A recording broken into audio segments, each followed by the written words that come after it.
Hello everyone, Nick here, and it is my 10th year, well, 5 plus 5 years anniversary of my channel, and I want to thank all of you who subscribed and viewed my videos and things like that.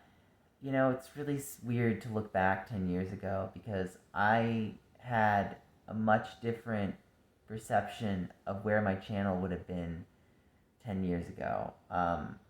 I honestly didn't know where I was gonna go. You know, I'm in some ways kind of like happy that I got some popular videos when I did. You know, I think my Pokemon Go nickname video hit like over 380,000, which was cool. My Tomodachi Let It Go video hit like over 200,000. And I've got one Street Pass video that's about to eclipse 100,000, which is cool. I wish that some of my videos could have gotten more views. Obviously, it's very hard because you try very difficult in the landscape of YouTube with the algorithm and everything going on, and it's just you really wish that like there was a way to deal with the situation better. But you know, life comes at you so fast that you just don't. You all you can do is just react to it. You can't really. You don't have enough time to do what you need to do with your videos. And the problem I'm speaking about is I had a job during my Street Pass Let's Play boom in 2013, and I would do 7 a.m. to 7 p.m. shifts, get home, record the videos, edit the videos via Movie Maker. That's a relic. And after Movie Maker, you know, I would just upload them and I'd have them on a set schedule and they would I can't remember if I uploaded them that day. I think I might have uploaded them at night because I was just so desperate and gung-ho to like get them up because I was like, if I don't do this, my Street Pass group is gonna fail. That's literally what was going through my mind. I was like, if I make these popular Let's Play videos, it'll bring more awareness to my Street Pass group. And looking back on it, I don't think it was wrong, but I think the problem was I started too late on the Let's Plays. I needed to start since day one of the 3DS. And had I done that, I think my group would have been in a lot different place than it is today. Um, and what I mean today, basically, so in 2014, end of 2014, I had gallstones and kidney stones, and I decided that it was probably best for me to step down. So in 2015, my group member, Chris, took the reins of the group and he made Ninja from it. And so Ninja is like Nintendo New Jersey, like Lovers Association, like something like that. And, you know, he does stuff online now, which hopefully I get to join his Discord because I kind of have nothing else to do other than class, I guess. But yeah, it's been 10 years on YouTube. Like, what can I say? Like, I'm hoping I can still be on this platform. It's kind of scary looking how YouTube can, like, with a push of a button, just delete everything. And I just hope that I can still archive my stuff because I look back on my videos and I look back at, like, the events I used to hold and things like that, and I'm like, wow, I did that. That was cool. Like, wow, I meant a difference in someone's life. I went out of my way to host these events and had people come. Now, if you're asking my biggest regrets, I think these are pretty obvious, but I wouldn't have been friends with Abdallah. That's the big takeaway. I've seen how his collabs usually go, and to be honest, like, I've just learned how collabs work in general. It's like, unless the person's super popular or you could really work it, generally speaking, collabs don't go the way you intend them to. They don't. You know, I thought by collabing with him that my channel would have like I think I only gained maybe 500 subs at best, maybe 1,000, which isn't bad, but you know, I was hoping for more. Again, like you're always wanting more. That's the thing with YouTube. It's like a drug. It's like you want more subs, you want more views. It's just how it is. And I think the second obvious one I think we can all agree with is I wish I wasn't friends with Triforce. Like, I'm sorry, Tri that's basically how I'm gonna review. That's how I'm going to name him now. Try, or he who shall not be named, how he names me, kind of thing. I look back at that video in 2017 with great disdain. I look back at like some of the stuff.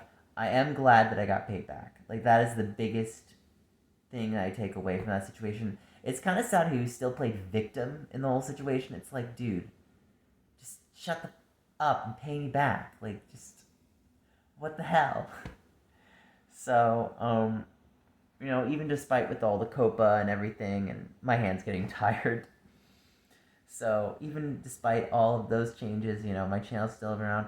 When I got my channel back after I settled down, um, and I had a bit of a spill, and I came back to the East Coast, I kind of looked back and realized maybe I was just very depressed about how things went, and I have to just learn, life just goes where it goes. You can't control 100% where everything goes. Like, you try your best. Like, you're told you have so much impact on your decisions.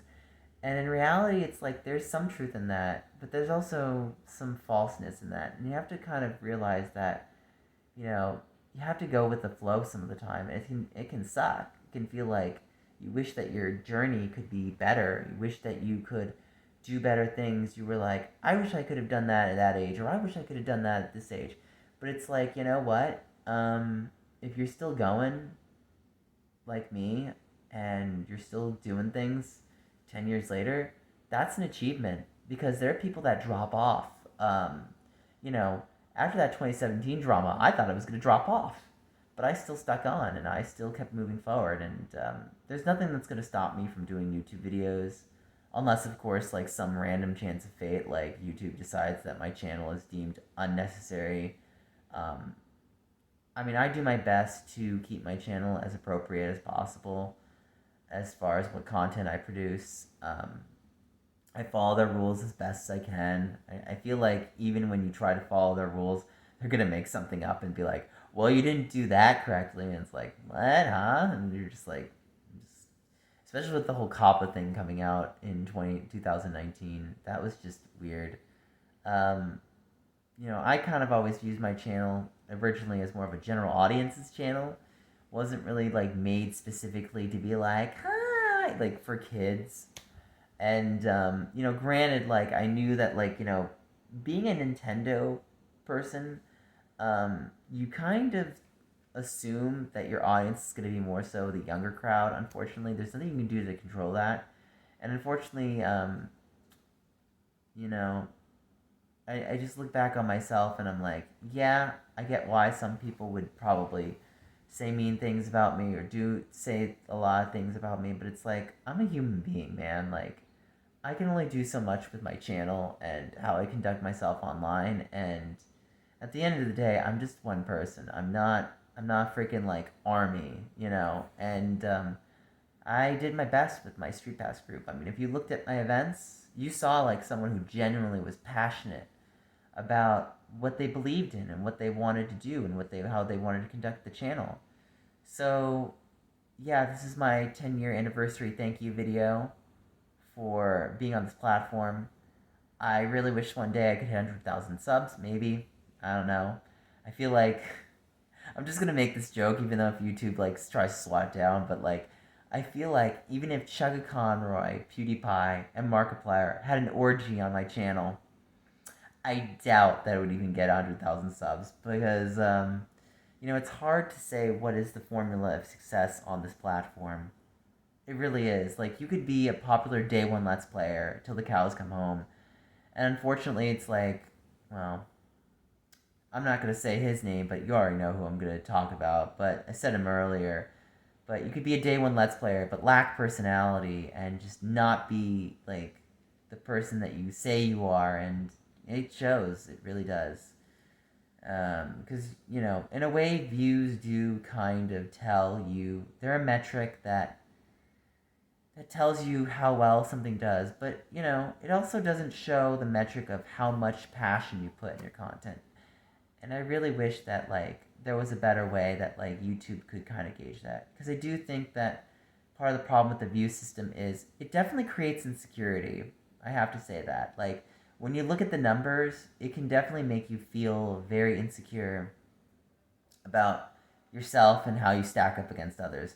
because it's very competitive. And I think the thing that doesn't help with this platform is the fact that you have so many famous people now on it, and it's like they get views like that, and you're like you have to struggle to even get like 1,000 views or 10,000 views or even 100,000 views, but they can get it like in a day, and you're just like, well, that's not fair. Like I have to kill myself to like do something like that or get really lucky.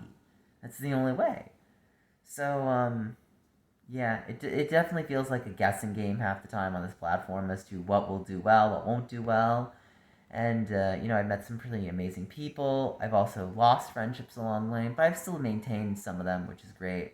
I think, like, life teaches us that, unfortunately, wherever we go, it's like you're always going to meet people that shape you in some sort of way, whether you realize it or not.